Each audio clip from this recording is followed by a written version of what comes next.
Where was it? Another Holocaust story. Another Holocaust story.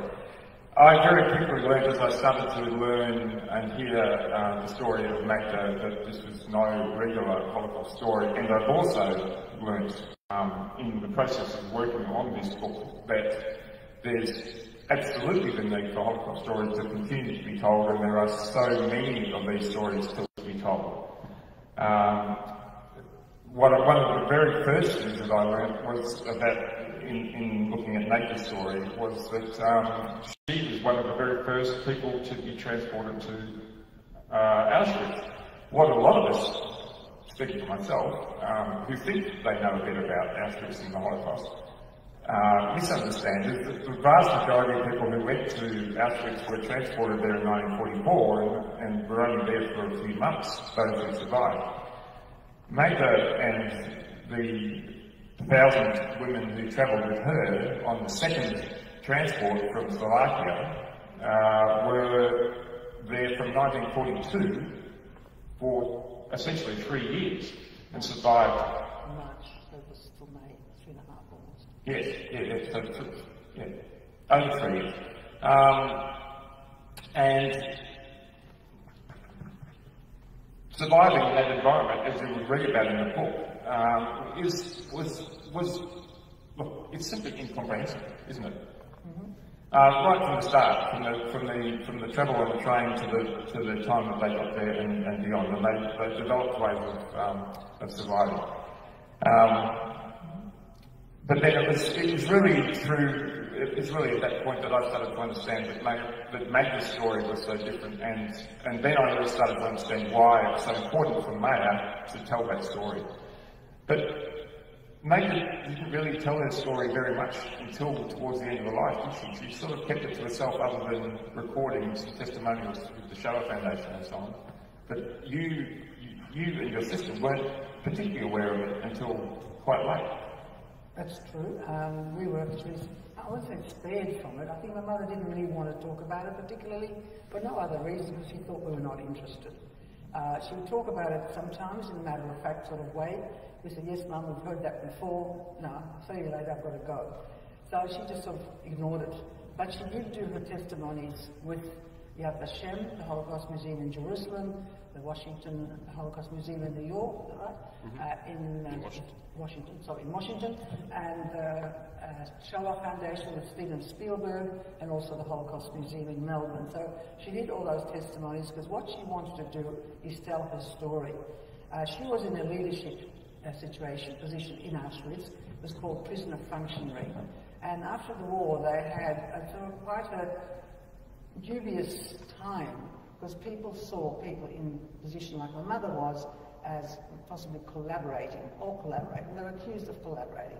So she was very clear about her role. She had no doubt about her position and how she was able to use it to try and save as many lives as she could. So during that period when she was doing all those testimonies, she was approached constantly by academics, historians and writers wanting to know more about her story. She thought that they were wanting to write a book about her story. So she was very open and responded to their correspondence in such a way in detail. And my luck for later was that she photocopied her responses, which at the time when she did it was in a box and I didn't even know about it. She eventually found out and realized that they were not writing a book about her. They were actually using her information for their own research, for their own books and PhDs and theses they were doing. So she was somewhat disappointed about that, and she thought she would do her own book. It was also their own preconceptions too, wasn't it? Often she found that they would use her material if it supported what they wanted to say. They would change it if it didn't support what they wanted to say, or they'd simply ignore what she said altogether. Something like that, exactly. And that sort of disappointed her, and that's why she decided at the age of 87 to write her own story. She did manuscripts after manuscript by hand. Eventually she got a young man to transcribe those handwritten manuscripts into a typed document. She took it, literally I can visualize it under her arm. I don't know if she went by taxi or by tram to the printer in Hawthorne. And she had it printed into a small book. And once she had it launched with a WIZO, which is a Women's International Zionist Organization, the funds went to charity, and she was over it. And just, not that she forgot about it, but she did not need to continuously recollect her memories. And as far as she was concerned, she told her story. Indeed. And she ended up, she was a bit older than most of the other women who left on the train, wasn't she? Because Slovakia was one of the first countries who basically gave up their Jewish population their young Jewish population to the Germans. The idea being that they would be used as slave labour, and it was almost in return for allowing Slovakia to remain in Slovakia and for the Germans not to take over. There's a lot of politics going on. But mostly unmarried young women, and Magda was also unmarried, but she was a little bit older. Mum was 25 years old, and the proclamation came that all the young girls 16 and over who are unmarried were to report to the town hall, where they will be sent to work in the Bata factory for 3 months. That was the ruse they used to get the girls to go.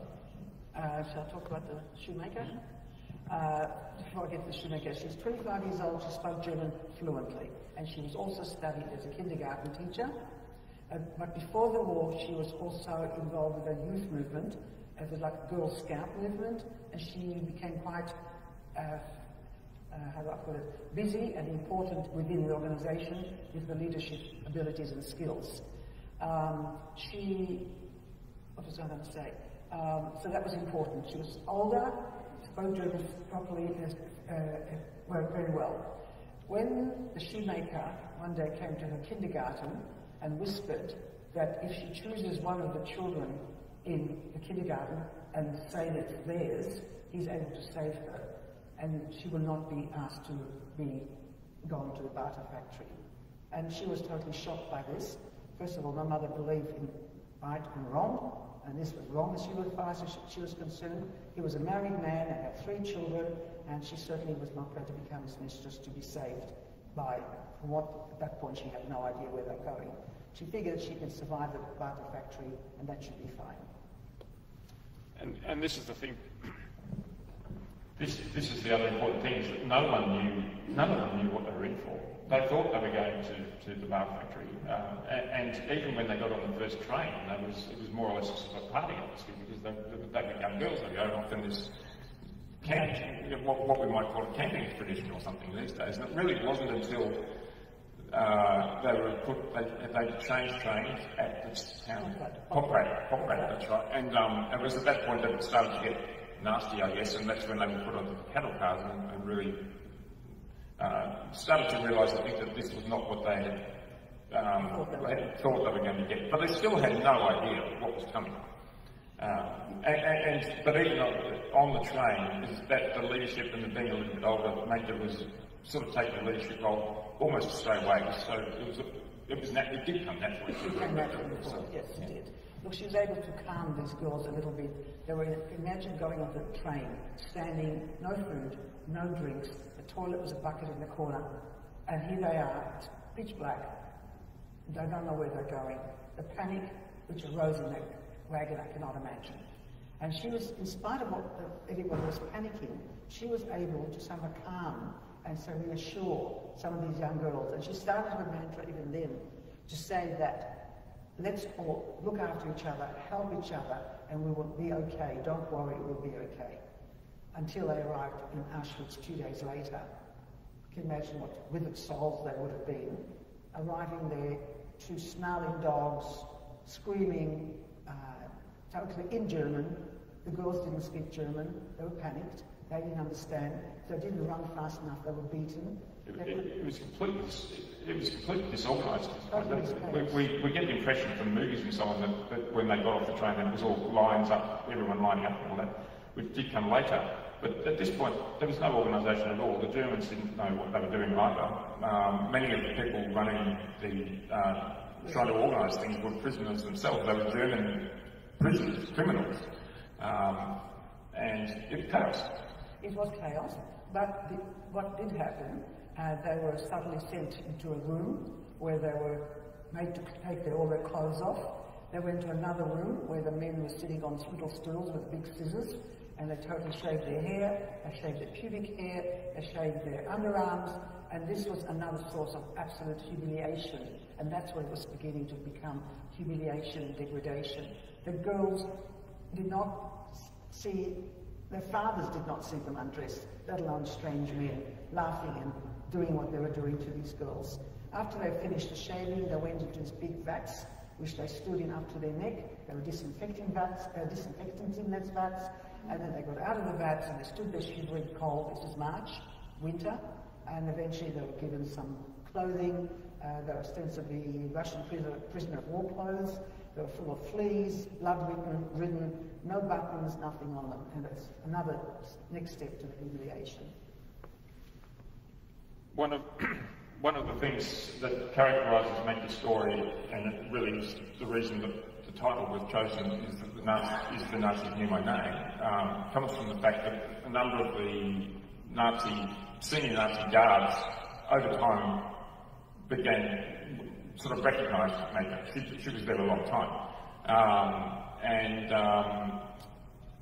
Quite early on, she had an interaction with Magda, who was one of the most notorious prison guards.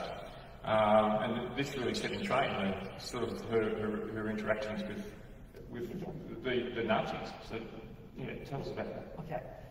She was nominated to be a student dice, which is a room helper, by the room leader of the barrack they were in when they first arrived. One of her jobs was to go to the bakery to get the food, the bread, and to the kitchen to get the soup. And one day, one of the earlier days, she was at the bakery waiting to be given the bread, and this German guard is standing next to her, is this woman, and my mother describes her as being 18 to 19 years old. She was blonde, plaits, bit chubby, and very chatty. And as they were standing there, she says, "Hello, what is your name?" to Mum, Magda. And Magda was a little bit shocked by this because she is a Jewish prisoner. This is an SS guard, and she's being awfully familiar with her. So she says, "Oh, okay, my name's Magda." And sort of forgetting herself for a minute and following the next step, "And what's yours?" And she says, "My name is Irma." And from then on, it was Irma and Magda when no one else was looking, or no one else was in sight or in earshot. So that became an incredibly interesting situation, because later on, Irma was able to save Mum from a situation following a dreadful punishment she was given. I'll talk about it later, I guess. Can I talk about that? Okay, at one point, Mum released a few girls from a Block 10, and they were all due to go to special experimentation, doing casts of their head.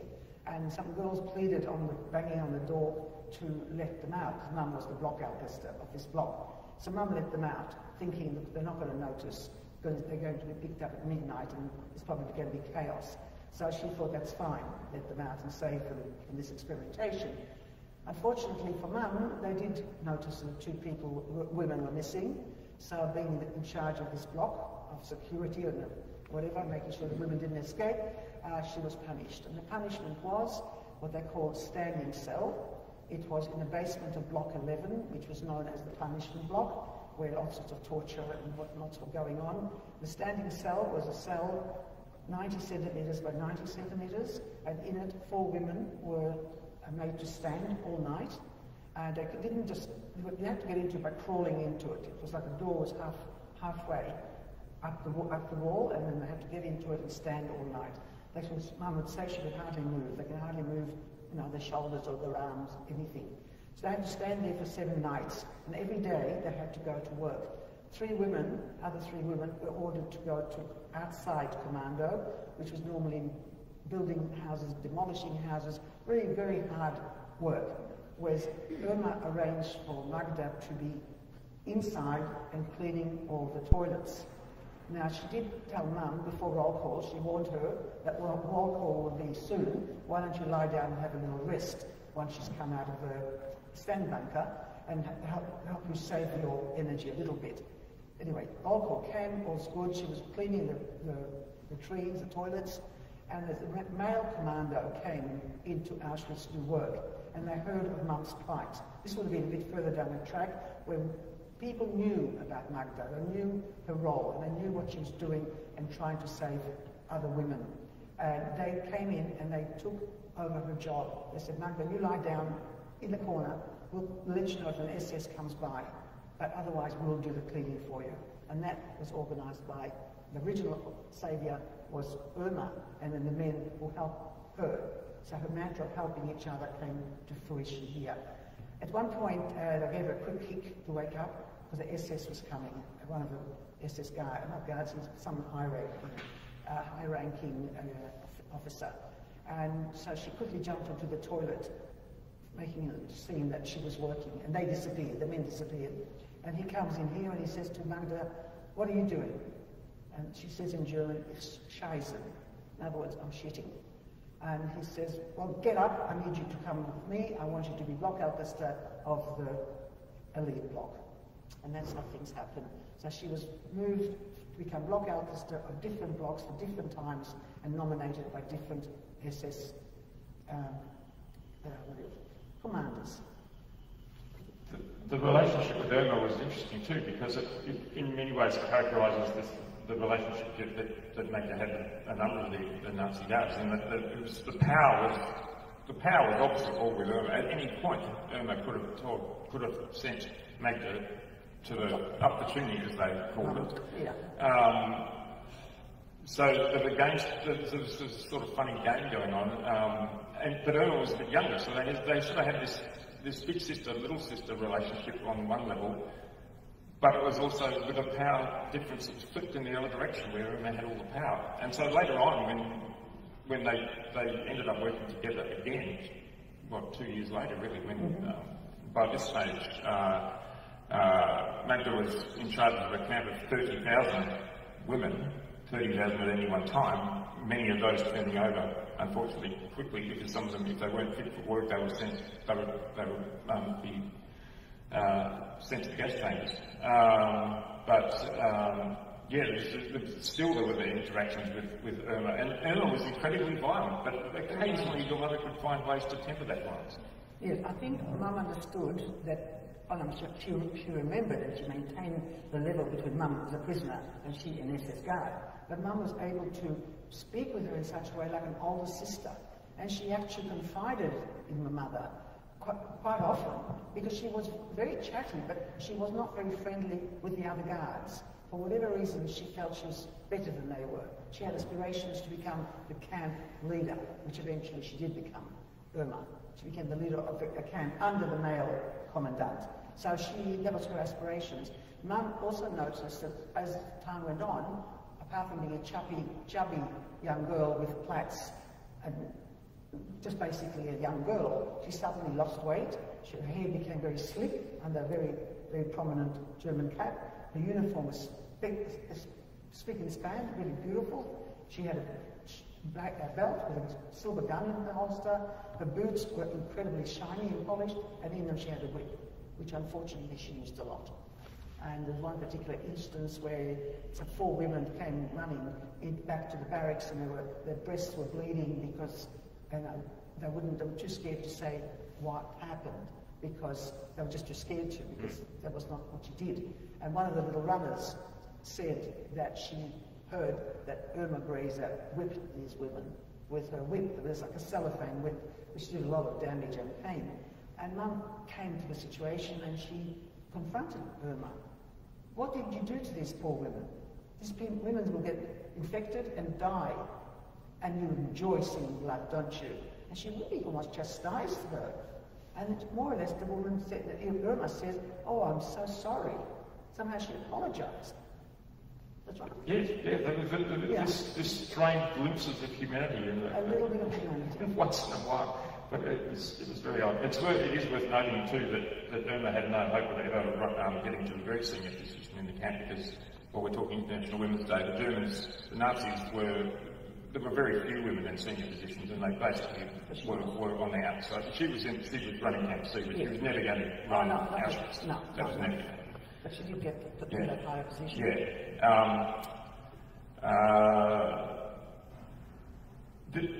The other thing was that because Magda was there for 3 years, over 3 years. But there were only, I think there were I can't remember the numbers, about 7,000 Slovakian women travelled on those first transports to Auschwitz, of whom only less than 300 survived the war. But for the rest of them, there was this sort of this strange thing where if you're in one place for a long time, no matter how bad it is, you still don't get into, there's routines that come about, and there's sort of bizarre routines when you read about them. Am I too loud? No, I'm not sure where to hold. The words blend together. Oh. It's so loud, so we could turn it. I'll try and slow down. No, it's the loudness. I'll try. If I hold the mic here, Yes, is that working? Okay. Yeah. So there were the routines, and like the roll calls, which happened twice a day, where everyone had to stand for hours on end, waiting just simply to head count. It was really another game that the Germans played, because they never really they were never very good at counting. And that normally took longer than it should have. Yes. And it made the misery even longer. Often, for a bit of fun, they made the girls kneel without moving for hours as well, just for the fun of it. So it was really quite a cruel dehumanization of the girls. But also just with regard to the camp, after a while it became order. And became like a big city. The Germans were able to use Blockhalters, mainly Jews, to be in charge of each barrack. This took care of the hygiene, the food distribution, and also trying to keep disease at bay, and they were supposed to notify the SS when there was a disease, typhus particularly, in the barrack. And Germans needed these people, the Blockhalters, because it was a big town. 30,000 people just in Birkenau. It's huge. It's the population of some suburbs here. And so there had to be some sort of order. And Mum was able to use her position to manipulate certain situations, particularly when there was someone who had typhus in the barrack. One person or two people having typhus was enough for the whole 1,000 women to be sent up the chimney. The Germans were not particularly discriminatory at all. So Mum had to find ways to try and hide the sick girls in ways, by keeping them in the back of the barracks. And on particular wet days, for many weeks, she had about 30 girls who were quite sick, and she was able to manipulate Irma Grazer that she would do the roll call instead of Irma, and that the girls should be doing it in the room because it's so hot. Why should Irma be outside, in the sun, and Mum will do it very, very quickly for her, and therefore she saved all these women from being identified as typhus. So Mum did this for about 6 weeks, and by then the young women recovered. So that was also quite an incredible feat that she was able to use with her connection with Irma. Because Irma said, yeah, okay, you do it. And she did do it. I mean, that's exactly how it was. So she sort of had a degree of power, but not too much. The Germans were very short on personnel. One of the reasons they wanted some of the Jewish prisoners in these roles, one was to play them against each other, because the subordinate prisoners, for want of a better term, would see people like Magda potentially as, well, they saw them in charge, and they would think, as we saw after the war, that they were collaborating when they certainly weren't. But also the Nazis were too thin on the ground. In the war in general, they were thin on the ground. They didn't have enough people. They were fighting wars on multiple fronts at this point, and they were understaffed, and they needed the Germans they needed prisoners to make up the numbers. Well, but that created opportunities. It created opportunities. In fact, can I read a section which one of my favourite sections in the book, page 139 in this book, probably similar in the other book there as well. And this is what I think helps people understand. It says, SS connections. He says, the more I had the chance to observe the prominent SS people like Edward Worth, Joseph Kramer, and Irma Grazer, the more I understood that despite the murderous practices, they were still human beings. I don't say this to excuse their actions in any way, or to suggest that I like any of these people even for a second. On the contrary, realizing that they were human helped me understand that created opportunities. People like myself and Vera Fischer, which is another block Alcester, who actually also survived the war, people who had arrived in Auschwitz on the first transports, learned to talk back to the SS if we were careful and chose our times. There were always fear. Any of them could at any time have us killed or kill us themselves. But if we maintained respect, avoided ever telling them what to do, and acted with the right amount of chutzpah, there was always ways we could manipulate them. And this is what was so important, and my mother was able to understand that side of things. In fact, so much so that she was eventually within the hierarchy of the German SS. They all knew Magda because they saw her role, and they really respected the way she was able to maintain order and maintain discipline within the food distribution and all of that. And one day, soon after the Hungarian girls arrived, and they were not totally au fait with the rules and the games which these Nazis can play. This was Mum used to call passive resistance, to try and teach these girls that these Germans are not here as your friends. You are come here to a camp which is an extermination camp, and there are rules and ways of survival. And one day Mum walks in, she hears there's a commotion in one of the barracks on a Sunday afternoon when there's not much work happening. And she saw Dr. Worth. He was a very handsome looking man. He was wooing these girls to take them to a sanatorium. Why should they be here? Because he's got a lovely place with good food and beds and things. And they were all climbing all over him to go. And Mum heard about this and she thought, oh my God, this is another game which this Dr. Worth is playing with these girls. He's not planning to take them to any sanatorium. It's going to be the gas chambers. So she ran amongst them and she pulled them all away and she tried to shoo them back to their barracks, but they resisted because they wanted to go. And suddenly she sees her cousin, Magda, who's also clamouring to go. So she pulls her out of the group, slaps her face, and she says, Magda, if I have to stay in this hellhole, so can you. And then she looked at Dr. Worth and she says, and what are you doing here? You have no right to be here. I will tell Commander Kramer and you'll be in trouble. Well, he turned away and walked away. So much that she had so much respect from these people who had thought that she was Kramer's protege, and therefore she would tell Kramer what happened and they would be in trouble. That's how it happened. Amazing. But she knew how to judge those situations. Yes. She, over the time, she sort of knew when to judge those situations and when she... I mean, her role was dreadful. She couldn't say... By 1944, there were tens of thousands of people going to the gas chambers every day. Magda couldn't say a fraction of them.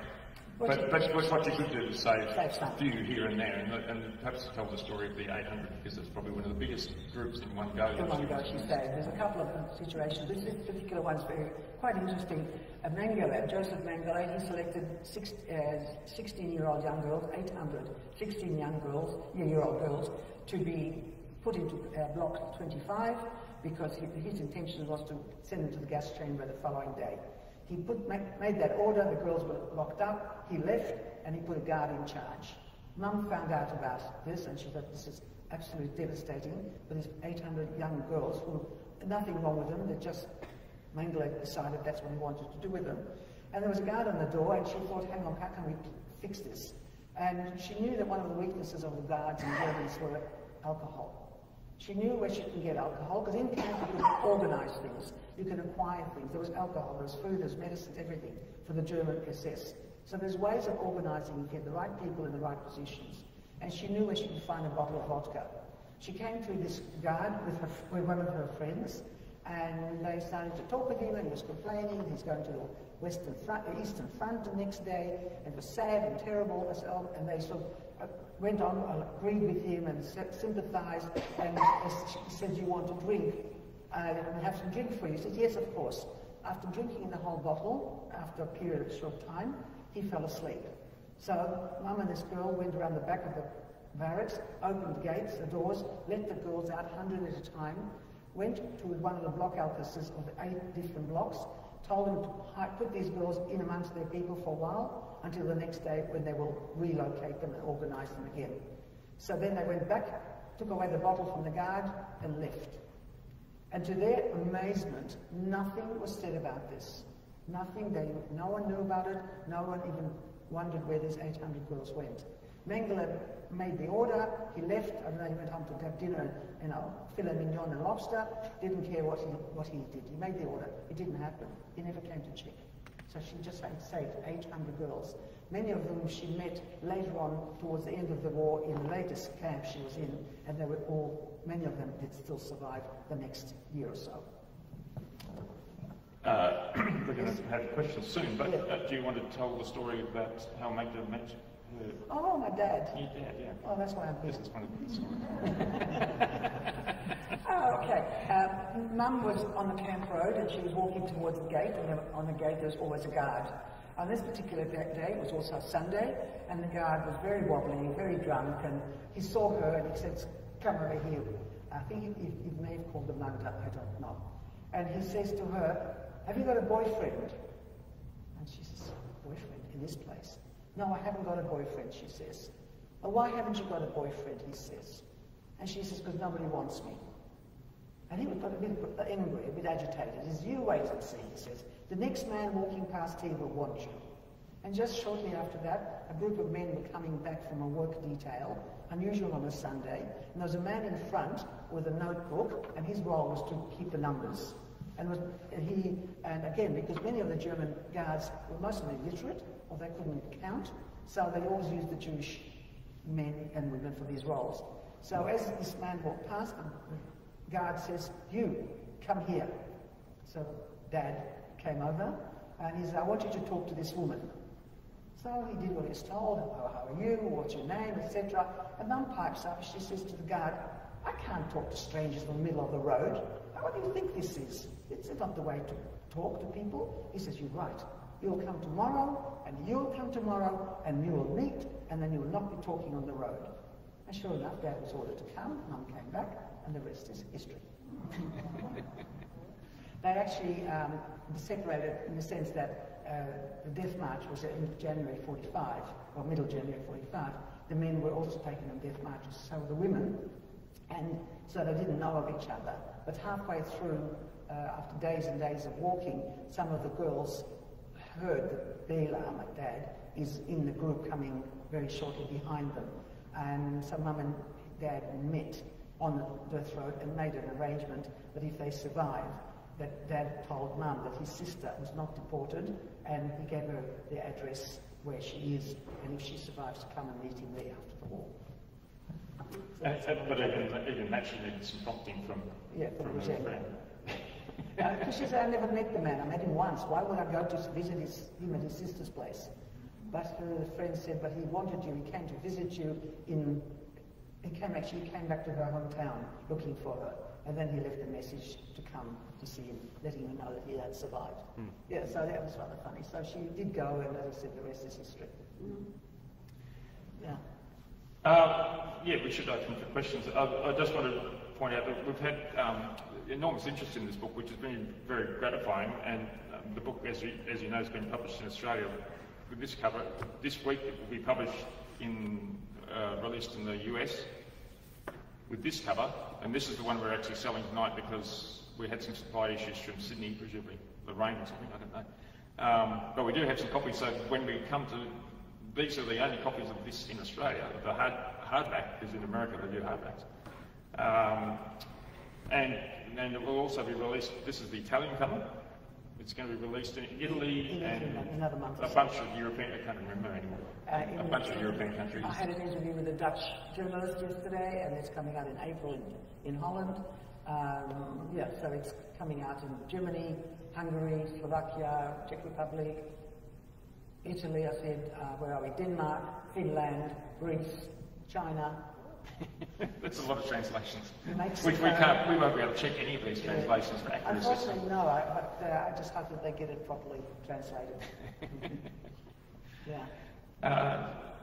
So, over to you for questions. Yes, I wanted to ask 3 questions.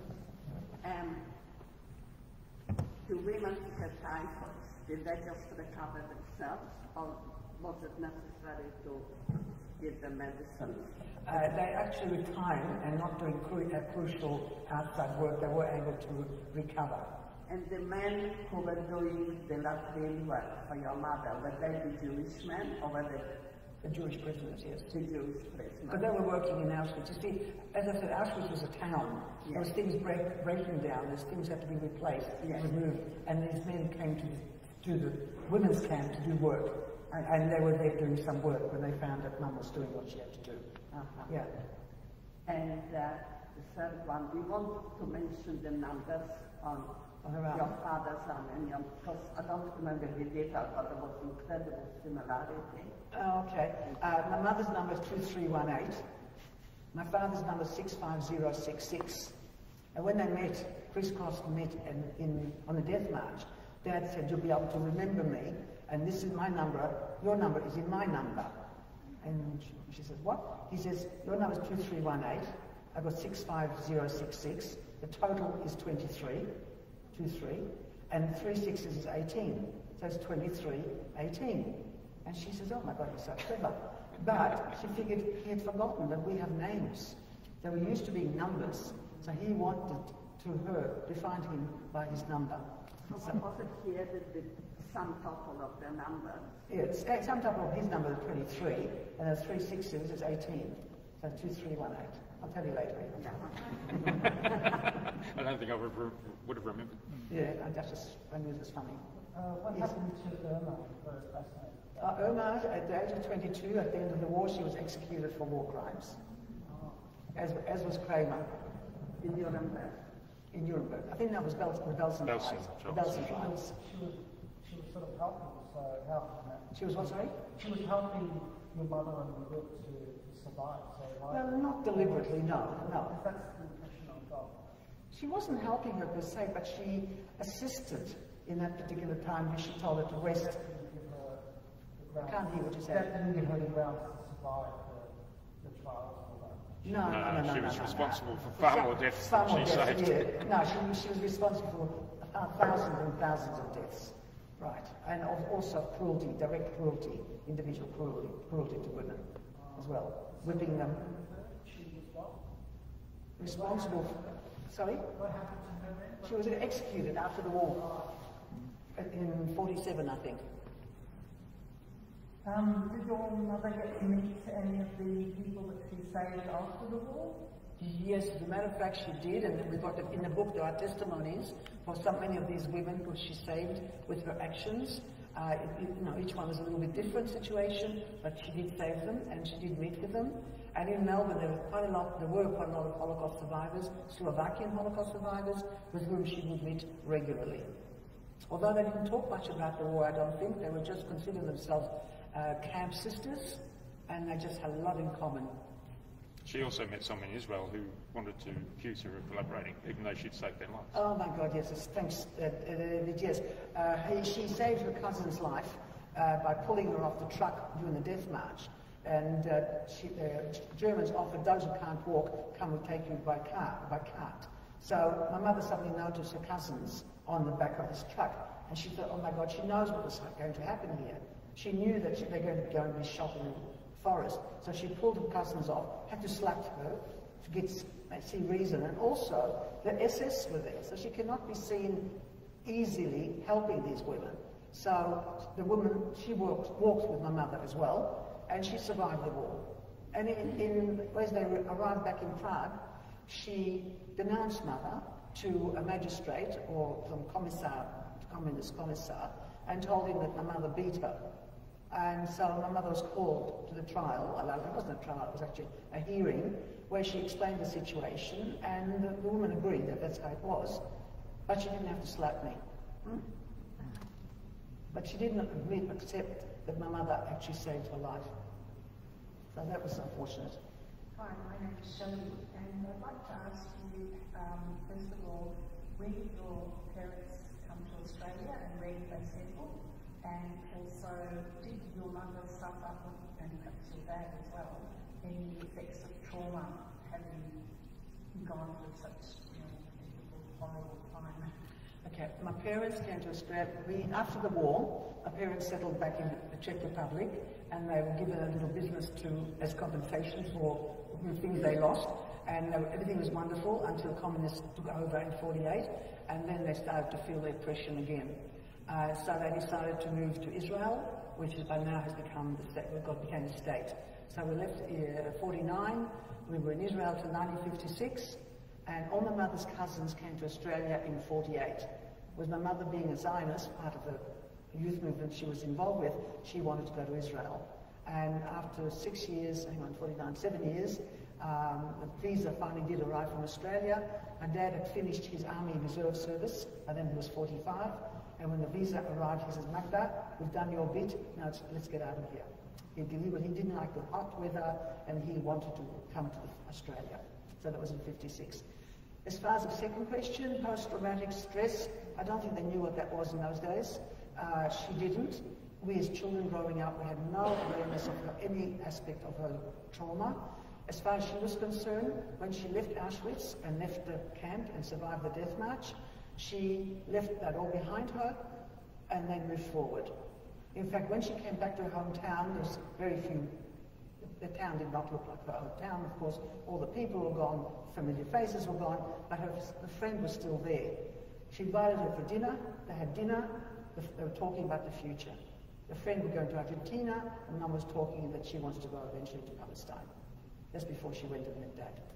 Yeah, so we were very lucky as children, because Mum was very pragmatic, very matter of fact. That was life. It was. She did the best she could while she was in camp to survive and help many others to survive. But then she wasn't going to be looking backwards all the time. She was looking forward. Amazing. Your dad was not quite so. Not quite so, but he didn't talk about it either. But he supported Mum, and he was very proud of her mother and how she was able to organize things in Auschwitz and how she managed to do such good for a lot of women. And he supported her in that. Yeah.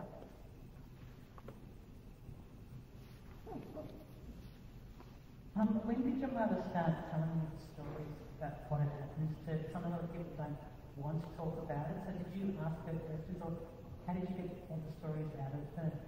I didn't get the story out of her at all because she wasn't talking to us about it because we were not really interested, sadly. She did her own story. He came a little bit later, so he missed the very beginning.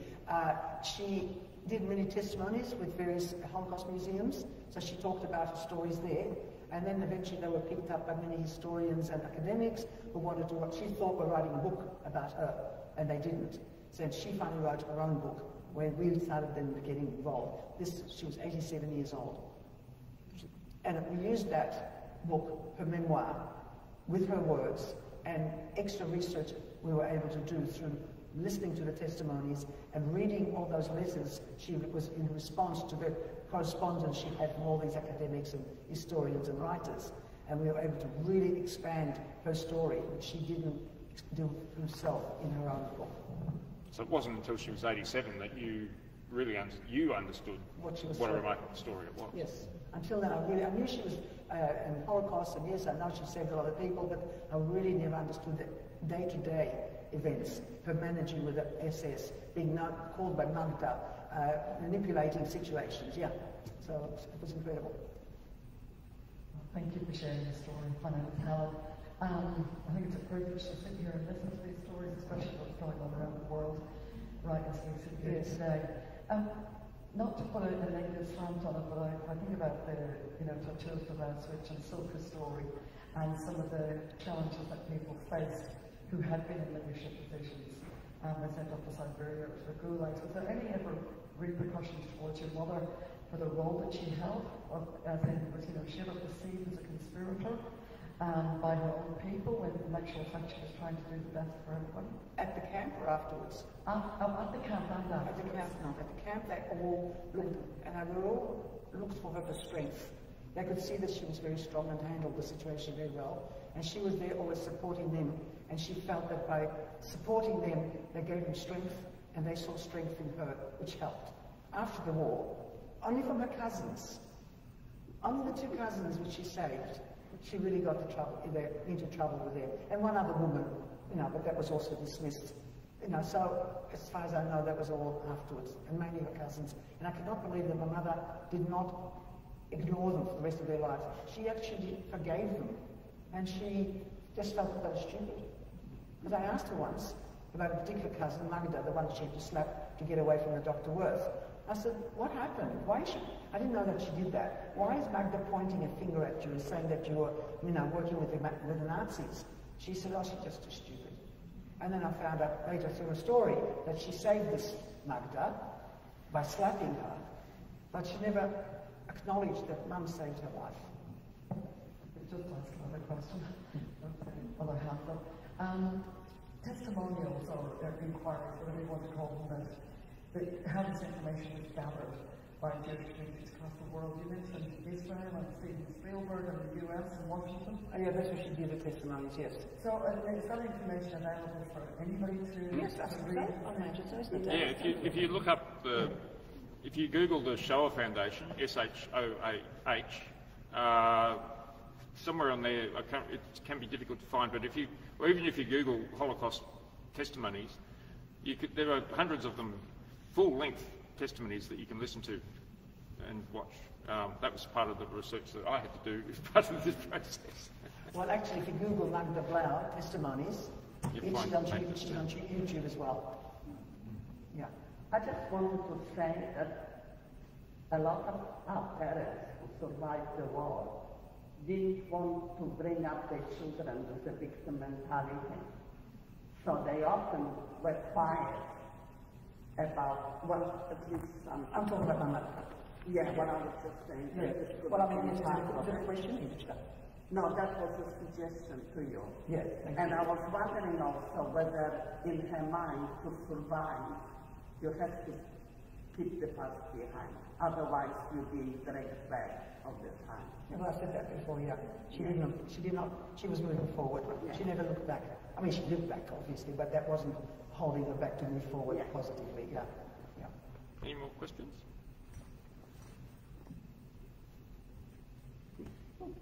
Thank you. Thank you. That was terrific. All right. Well, we didn't even get to talk about Block 10. I've just realised that the Italian edition is called Auschwitz Block 10. Block 10 is one chapter in the book, and there is a term. Block 10 was an experimental block where the Nazis did some pretty awful experimentation on women and women's female reproduction in particular. And Magda ended up being the first block tester or block leader of that block. We did have some good. We had some good primary sources for that. So that's a really powerful chapter, I think. And yeah, it's interesting how different countries are taking different slants on it, because it's all about how they're going to market the book in their own. But anyway, as I said earlier, tonight we have some copies of the American book, or if you've got your own copy, of course, Maya's happy to sign it. So thank you, Heidi.